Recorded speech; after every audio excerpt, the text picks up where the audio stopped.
તો જય શ્રી રામ મિત્રો। તો આજે જવાનું છે મોમાઈમાના મંદિરે। તો ફાઇનલ આપણે પગી ગયા છે મંદિર।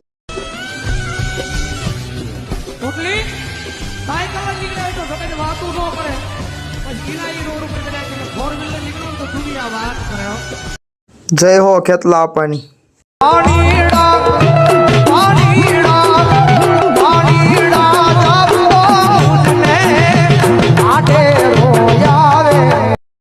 તો જય મોમાઈમાં કોમેન્ટમાં લખી નાખજો। લાખો મળશે લાખો મોતું નહીં મળે તારો તોલયન મોલ તોલે કોઈ આઈ નહીં હકે। લેવા વાળી નહીં પણ દેવા વાળી મોમાઈમાં છે હો। ફૂલડીમાં વાયા જવેરા ખોડિયામાં દીવા બળે